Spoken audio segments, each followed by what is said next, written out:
வணக்கம் உறவுகள், நண்பர்கள், தமிழ் சொந்தங்கள்லாம் நீங்கள் எப்படி இருக்கிறீங்க? நல்லா இருப்பீங்க நான் நினைக்கிறேன். நானும் அதே போல் தேவனுடைய சுத்த கிருபையால் நல்லா இருக்கிறேன். காலையிலேயே எழும்பி முதலாவது வேலையாக வேதத்தை பற்றி பார்ப்போம் வந்துட்டு பாடல்களையும் போட்டுட்டு எழும்பிட்டேன். இப்போ வாங்க நாங்கள் வீடியோக்குள்ளே போவோம். என்னென்னு கேட்டால் கொஞ்சம் கண் பார்வை கொஞ்சம் தூரமாக இருக்கிறதால கண்ணாடியை போட்டுக்கொண்டு ஒரு வேத வசனத்தை படிச்சுட்டு நாங்கள் அடுத்த கட்டத்துக்கு போவோமா? பரிசுத்த ஆவி உங்களிடத்தில் வரும்போது நீங்கள் பலனடைந்து எருசலேமிலும் யூதேயா முழுவதிலும் சமாரியாவிலும் பூமியின் கடையாந்திரமும் எனக்கு சாட்சியாயிருப்பீர்கள் என்றார். இது யார் சொல்லுகிறது? அப்போஸ்தலர் சொல்லுகிறார். அப்போஸ்தலர் நடவடிக்கையில் எழுதப்பட்டிருக்கிறது. அப்போ நாங்கள் எப்படி இருக்கணும்? தேவனுக்கு சாட்சி உள்ளவர்களாக இருக்க வேண்டும். எங்கே? பூமி எங்கிலும். அப்படித்தான் வேதம் சொல்லுது. பூமி எங்கிலும் நாங்கள் சாட்சி உள்ளவர்களாக இருக்க வேண்டும். அதை தேவன் விருப்பப்படுகிறார். எவ்வளவோ பாடுகள் உபத்திரவங்கள் வாழ்க்கையில் வந்தாலும் கூட நாங்கள் என்ன செய்யணும்? தேவனுக்கு சாட்சியாக நிற்க வேண்டும். இதை யார் சொல்லுகிறது? தேவன் சொல்லுகிறார். தேவனுக்கு சாட்சியாக நிற்க வேண்டும். அது தேவன் சொல்லுகிற வார்த்தையாக இருக்கிறதாகவும் அது அப்போஸ்தலர் நடவடிக்கை எழுதப்பட்டதாக இருக்கிறதாகவும் அதன்படி நீங்கள் நடப்பீர்களாகவும் என்று சொல்லி வேத புத்தகத்தில் திட்டமும் தெளிவுமாக எழுதப்பட்டிருக்கிறது. இன்றைக்கு எங்களுக்கு ஒரு வாரம் கடந்து விட்டது. தேவனுடைய தவசுகால பாடுகள் நாட்கள் ஒரு வாரம் கடந்து விட்டது. அது நல்லதாக இருக்கும். காலையிலேயே எழும்பி எங்களுடைய வேலைகள் அனைத்தையும் செய்துவிட்டு நல்லபடியாக பாடல்களை கேட்டு வேதத்தை படித்து இருக்கிற அலுவலெல்லாம் பார்த்துவிட்டு சரி என்ன அடுத்த கட்டம் செய்யலாம் என்று கேட்டால் இன்றைக்கு பரிசுக்கு அவசரமாக போக வேண்டிய ஒரு சூழ்நிலை இருந்தது. காரணம் ரெயின்கள் விடுமுறையாக இருக்கிறதுனால் என்னோட இடத்திலிருந்து போயிட்டு திரும்பி வருவதற்கு நேரம் சென்று விட்டால் வேலைக்கு போது சரியாக இருக்காது என்று சொல்லி அந்த காரியத்தை நாளைய தினத்துக்கு ஆராதனை பார்க்கும் பொழுது அந்த அலுவலை பார்க்கலாம் என்று சொல்லி அந்த ஊழியக்காரரோடு பேசியிருந்தேன் காலையில். அது நலமாக இருந்தது. அதே போல் இனி அடுத்த கட்டத்துக்கு வருவோம். வன்னி மலத்துறை யூடியூப்புக்கு வருவோம். என்னென்று கேட்டால் இப்போ நான் வலைதளம் முழுக்களும் பார்த்தால் நண்பரும் அரசியல் போராளியுமான நம்முடைய விஜயை பற்றியான பதிவுகள் வந்து கொண்டே இருக்குது. அப்போ என்னுடைய நண்பர்கள் இருவர் தொடர்பு கொண்டார்கள் நேற்றைய தினத்தில். என்ன நண்பரே, நம்மளுடைய விஜயை பற்றி இப்படி பதிவுகள் வந்து கொண்டிருக்குது என்று கேட்டிருந்தார்கள். அதற்கு நான் சொன்னேன், என்னுடைய பதிவுகளை ஒன்றே நீங்கள் வன்னி மலத்துளி யூடியூப்பில் பார்ப்பீர்கள். எங்கே ஒரு மூன்றாவது நபர் குடும்பத்துக்குள் நுழைகிறார்களோ அங்கே குடும்பம் உடைக்கப்படுகிறது என்று சொல்லி நான் ஆரம்பத்திலேயே சொல்லியிருந்தேன். அவர் இப்போ ஒரு அரசியல் போராளியாக இருக்கிறார் விஜய். அவர் இனி தன்னுடைய அரசியல் பாதையைத்தான் அவர் பார்த்து கொண்டு போவார். காரணம் என்னென்று கேட்டால் அவருக்கும் எண்ணியோட்ட வயது 50 வயது ஆகிவிட்டது. அவர்கள் 27 வருடங்கள் மிக மகிழ்ச்சியாக சந்தோஷமாக பிள்ளைகளோடு குடும்பங்களோடு தாய் தகப்பனோடு நல்லபடியாக வாழ்ந்திருந்தார்கள். ஏதோ ஒரு மன கஷ்டம் மனச்சஞ்சலம் வந்துவிட்டது. அவர்கள் அதிலிருந்து இப்போ ஒரு மனு தாக்குதலை அந்த விஜயனுடைய துணைவியார் செய்திருக்கிறார். இனி உங்களுக்கு தெரியும் தானே, ஒரு சட்டத்துக்கு நாங்கள் போய்விட்டோம் என்று சொன்னால் அது சட்டம்தான் முடிவெடுக்கும். பேசி தீர்க்க வேண்டிய விடயங்களை பேசி தீர்க்கலாம் என்ற பட்சத்தில் தீர்க்கலாம். தீர்க்க முடியவில்லை என்று சொன்னால் சட்டத்திடம் போய்த்தான் நிற்பார்கள். இனி சட்டம் அதற்கு ஒரு முடிவை கொடுத்தால் அதை அவர் நலமாய் பார்த்து கொள்ளுவார். அதைவிட வேறு ஒரு விடயங்களையும் நீங்கள் ஒரு அரசியல் பொது வழிக்கு வந்தவரை பற்றி நீங்கள் விமர்சனம் செய்து அதை நீங்கள் ஒரு பெரியொரு விடயமாக இசுவாக ஆக்கி நானும் வன்னி மலத்துளிய யூடியூப் வச்சுருக்கேன், எங்களுக்கு வியூவர்ஸ் போகணும், எங்களுக்கு லைக் கிடைக்கணும், இது ஒரு நல்ல ஒரு விடயமாய் மாறணும், அதனால் நாங்கள் நிறைய காரியங்களை செய்யணும் என்று சொல்லி நினைப்பதை தவிர்த்து விடுங்கள். காரணம் என்னென்று கேட்டால் இங்கு இலங்கை தமிழர், இந்தியா தமிழர், மலேசியா தமிழர், பர்முடா தமிழர் என்று சொல்கிற கதையை விட்டுட்டு நாங்கள் எல்லோருமே தமிழர்கள் என்று சொல்லி ஒருமனப்பட்டு ஒற்றுமையாக செயல்படுவதே நலமாயிருக்கும் என்று சொல்லி வன்னி மலத்துளி யூடியூப் சார்பில் என்னுடைய சிந்தனையிலிருந்து உங்களுக்கு சொல்லுகிறேன். இதே போல் நான் ஐயா வீரப்பனாருடைய கதையை நான் வாழ்ந்ததும் வீழ்ந்ததும் அண்ணன் சிவசுப்பிரமணியம் மூத்த பத்திரிகையாளர் எழுதியிருந்ததை நான் புத்தகத்தை அப்படியே படிக்கும் பொழுது எனக்கே ஒரு இருதயத்தில் ஒரு நினைக்க முடியாத ஒரு வருத்தமாக இருந்தது.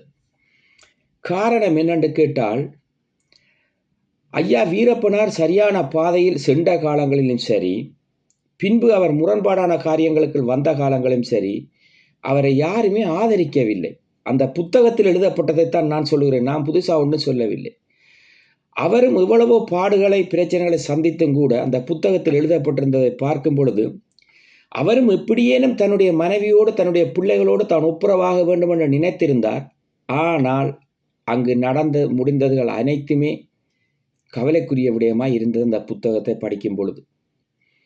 இப்படி ஒவ்வொரு போராளிகளும் அழிந்து போகிற பொழுது எங்களுடைய தமிழர் எங்களுக்குத்தான் அது இழப்புகளை தவிர மற்ற யாருக்குமே அல்ல. இதை நாங்கள் எப்போ புரிந்து கொள்ளுகிறோமோ அப்பொழுதே எங்களுடைய தமிழினத்துக்கு மாபெரும் வெற்றி வந்துவிடும், விடுதலை வந்துவிடும். இப்போ நீங்கள் முதலுள்ள பதிவுகளிலும் பார்த்திருப்பீர்கள், சகோதரர் சேகூராவை பற்றி நான் உங்களுக்கு ஒரு பதிவு வைத்திருப்பேன். சேகூராவினுடைய நெருங்கிய நண்பர் பிடல் காஸ்ட்ரோவை பற்றியும் சேர்த்து பதிவு வைத்திருப்பேன். அவர் கியூபா நாட்டுக்காக எத்தனையோ நாடுகள் சென்று போராட்டம் செய்து அந்த மெடிக்கல் காலேஜ் கல்லூரியை நிறுவ வேண்டும் என்று சொல்லி, தங்களுடைய நாட்டுக்கு மருத்துவர்களை உருவாக்க வேண்டும் என்று சொல்லியும், இன்று அவர்கள் கியூபாவிலிருந்து கோவிட் காலத்தில், கொரோனா காலத்தில் இத்தாலியில் வந்து அநேகர் மரித்து கொண்டிருக்கும் பொழுது அவர்களால் தான் இன்றைக்கு அநேகர் உயிர் பிழைத்திருக்கிறார்கள் என்று சொல்லி தரவுகள் சொல்லப்படுகிறது. கியூபா பெண் விடுதலைக்காக போராடி அந்த நாட்டை முன்னேற்றியதற்கு சகோதரர் பிடல் காஸ்ட்ரோ, அதே போல அண்ணன் சேகூரா, இவர்கள் இருவருமே பலம் பொருந்தியவர்களாக கியூபா நாட்டில் செயற்பட்டு இருக்கிறார்கள். இப்போ யூடியூப் வலைதளம் என்பது உலகமெங்கிலும் பார்க்கப்படுகிற ஒரு வலைதளம். ஃபேஸ்புக் என்பதும் உலகமெங்கிலும் பார்க்கப்படுகிற வலைதளம். ஆனால் யூடியூப்புக்கு இருக்கிற பவர் ஃபேஸ்புக்கு இருக்கான்னு கேட்டால் சற்று குறைவுதான். ஆதலால் நல்ல விடயங்களை நாங்கள் பேசலாமே தவிர நலமற்றதுகளை பேசாமல் இருப்பது நலமாய் இருக்கும் என்று சொல்லி நான் நினைப்பது உண்டு. ஆனால் சில விடயத்தை பேசத்தான் வேணும் என்று நினைத்து விட்டால் நான் உண்மையிலேயே பேசிவிட்டுத்தான் கடந்து செல்வேன். இது உண்மையிலேயே எங்களுடைய வாழ்க்கையில் உலகத்திலும் எல்லா இடங்களிலும் குடும்பங்களில் பிரச்சனைகள் இருக்கிறது. அதை என்ன செய்ய வேண்டும் என்று கேட்டால், கணவன் மனைவி இருவருமே பேசி தீர்க்கிற பழக்கத்துக்கு வந்துவிட்டால் அது நலமாயிருக்கும். சிலர் பிள்ளைகளை வைத்து செயல்படுத்துவார்கள். பிள்ளைகளுக்கு செயல்படுத்தினால் அவர்கள் படிக்கிற காலங்களில் அவர்களுக்கு புரியாது இது என்ன நடந்து கொண்டிருக்கிறது என்று சொல்லி. அவர்கள் பிள்ளைகள் தாய் தகப்பனோடு இருக்கும் பொழுது பார்க்கிறது, அப்பா இப்படி நடக்கிறார், அம்மா இப்படி நடக்கிறார், பின்னுக்கு என்ன நடந்திருக்கிறது என்று சொல்லி அவர்களுக்கு தெரியாது. அது அவர்கள் காலப்பட்டு வளர்ந்து வரும் பொழுதுதான் அவர்கள் எங்களைப் போல ஒரு குடும்ப வாழ்க்கைக்கு போய் ஒரு துணையோடு இருக்கும் பொழுதுதான் அவர்கள் உணர்வார்கள், என்னுடைய தந்தைக்கு இப்படி நடந்திருந்தது, என்னுடைய தாய்க்கு இப்படி நடந்திருந்தது, இதனால் தான் குடும்பத்தில் பிரச்சனைகள் உருவாகி இருக்குன்னு சொல்லி அவர்களுடைய வயது வரும் பொழுதுதான் அவர்கள் உணர்வார்கள்.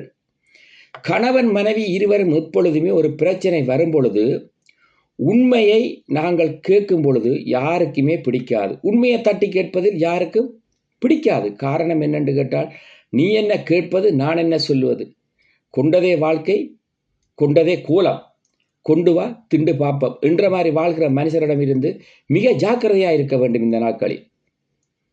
அதைத்தான் வேதத்தில் நான் படிக்கும் பொழுது நிறைய இடத்தில் தேவன் சொல்லுகிறார், எனக்கு சாட்சியாக நில்லுங்கள் நீங்கள். தேவரீர் சொல்லுகிறார், எனக்கு சாட்சியாக நில்லுங்கள். தேவன் யாருக்காக பூமிக்கு வந்தார், யாருக்காக மரித்தார், யாருக்காக உயிர்த்தெழுந்தார், யாருக்காக மீண்டும் வரப்போகிறார்? இந்த மனிதர்களுக்காகத்தான். நான் வேதனையோடு ஒரு விடயத்தை இதில் சொல்லிவிட்டு கடந்து சொல்லுகிறேன். நான் ஆண்டவருடைய பிள்ளையாக இருந்தாலும் கூட இந்த விடயத்தை இதில் பகிர்ந்து கொள்ளக்கூடாது. நான் சில இடங்களுக்கு சென்று என்னுடைய சட்டத்தை குறித்தும் என்னுடைய சட்ட பேப்பர்களை குறித்து படிக்கும் பொழுது நான் மனதில் நினைத்ததை உங்களுக்கு சொல்லுகிறேன். தேவன் என்னை மன்னிக்க வேண்டும். மனிதனாக பிறப்பதே தவறு, மனிதனாக பிறக்கவும் கூடாது என்று சொல்லி என்னுடைய மனதில் நான் நினைத்திருக்கிறேன். காரணம் என்னென்று கேட்டால், எவ்வளவோ நன்மைகளை எங்களுடைய வாழ்க்கையில் நாங்கள் செய்திருப்போம். அந்த நன்மைகள் அனைத்தையும் என்னுடைய வாழ்க்கையில் 24 வருட கால வாழ்க்கையில் மறந்து, என்னுடைய தவறில்லாத விடயத்தை வாயின் வார்த்தையால் பேசப்பட்ட வார்த்தைகளை மாத்திரம் கொண்டு பின்னி பிணைக்கப்பட்ட வழக்குத்தான் என்னுடைய வழக்கு. அந்த வழக்கில் திங்கட்கிழமை காலையில் தான் எனக்கு முடிவு தெரியும். என்னென்ன காரியம் இப்படி நடக்கும் என்று சொல்லி அதுக்கான ஆயத்தங்கள் எல்லாம் நேற்றைய தினத்தோடு நிறைவாக முடிவடைந்து எனக்கு இன்று அது அனைத்தும் கையில் கிடைத்து விட்டது. என்னிடம் வந்து தந்துவிட்டு சென்று விட்டார்கள். இப்படி இருக்கும் பொழுது நீங்கள் ஒவ்வொருவரும் இந்த உலகத்தில் வாழ்கிறீர்கள். உங்களுக்கு குடும்பம் முக்கியம், உங்களுடைய தொழிற்சாபனங்கள் முக்கியம், உங்களுடைய வேலையிடங்கள் முக்கியம், உங்களுடைய வாழ்க்கை முக்கியம், உங்களுடைய தனிப்பட்ட உடல் நலங்கள் முக்கியம். இதை நீங்கள் கவனமாக காத்துக்கொள்ளுங்கள். எப்பொழுதும் நாங்கள் தமிழர்கள் ஒற்றுமையாக, நிம்மதியாக, சந்தோஷமாக, சுகபலத்தோடு வாழ வேண்டும் என்று நினைப்பதுதான் தேவனுடைய எண்ணம். அதுதான் என்னுடைய எண்ணமும். இது அனைத்தும் உங்களுக்கு நலமாயிருக்கும். இன்று காலையில் உங்களுக்கு இந்த பதிவு வரும் பொழுது இதை ஒவ்வொன்றையும் நீங்கள் பாருங்கள். யாரை பற்றியும் யாரும் அவதூறு பேசுவதாலேயோ இல்லது யாரை பற்றியும் யாரும் வேறு விடயங்களை கதைப்பதனாலேயோ அது ஒன்றும் ஒருதரையும் ஒன்றும் செய்யாது. காரணம், ஒரு சின்ன விடயத்தை உங்களுக்கு சொல்லிவிட்டு செல்லுகிறேன். இங்கே பரிசில் சில போராட்டங்கள் நடக்கும் பொழுது நான் பார்த்திருக்கிறேன் டெலிவிஷனில். அவர்கள் போராட்டம் செய்யும் பொழுது அரை நிர்வாணமான போராட்டங்களை கூட செய்துவிட்டு அவர்களும் இந்த உலகத்தில் வாழ்ந்து கொண்டுதான் இருக்கிறார்கள். நீங்கள் கதைத்து விட்டதால் உலகமே அழிந்து போய்விட்டது என்று சொல்லி நினைப்பதை விட்டுவிட்டு எல்லாத்தையுமே மறந்து மன்னித்து தேவனுக்குள் ஒப்பு கொடுத்து விட்டு அடுத்த கட்டம் என்ன செய்யலாம் என்று சொல்லி நகர்ந்து போகிறது தான் வாழ்க்கையை தவிர, சட்டத்துக்கு சென்று விட்டீர்கள் என்றால் சட்டத்துக்கு ஆணும் பதில் சொல்ல வேண்டும், பெண்ணும் பதில் சொல்ல வேண்டும். நீதிபதி எடுக்கிற முடிவை ஏற்றுக்கொண்டு இருவருமே செயல்பட வேண்டியதான் கட்டாயமாக இருக்கிறது இந்த உலகத்தில். வேதம் சொல்லுகிறது, தேவனுக்கு கொடுக்க வேண்டியதை தேவனுக்கு கொடு, ராஜனுக்கு கொடுக்க வேண்டியதை ராஜனுக்கு கொடு. தேவன் பரிசுத்தர் பரலோகத்தில் இருக்கிறார், ராஜன் என்பவர் மனிதர்கள் உலகத்தில் இருக்கிறார். உலகத்தில் இருக்கிறவருக்கும் பரிசுத்த தேவனுக்கும் வேறுபாடு இருக்கு.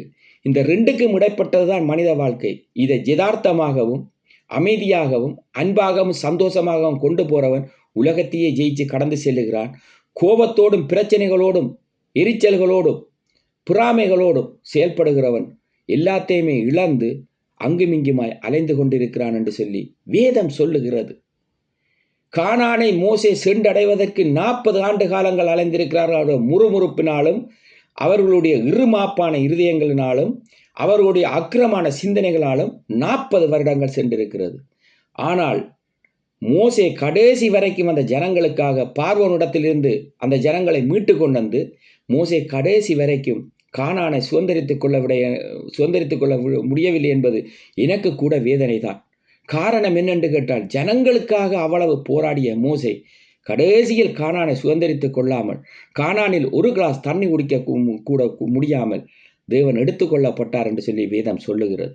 நான் உங்களுக்கு அநேக பதிவுகளில் மோசையை பற்றி பேசுவேன். மோசே பெரியோர் தேவனுடைய விசுவாசத்துக்கும் அப்பாலுக்கு மேலான ஒரு பரிசுத்தம் உள்ள மனிதர் தான் மோசே. அவர் அப்படியான காரியங்களை செய்திருந்தார்.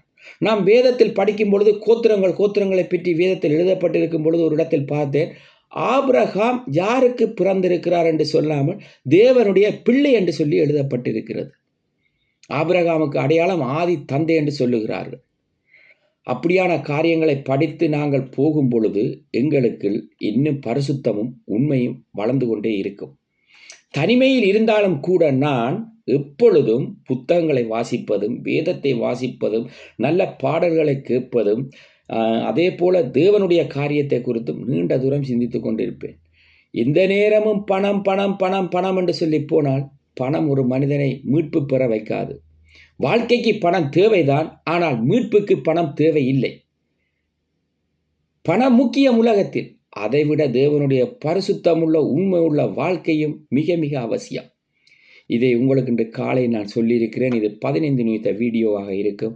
அமைதியாக பொறுமையாக கேளுங்கள். உங்கள் மனதுக்கும் சமாதானம் கிடைக்கும், சந்தோஷம் கிடைக்கும். உங்களிடமிருந்து விடைபெற்றுக் கொள்கிறேன். உங்கள் அன்பு நன்றி வணக்கம் நண்பர்கள்.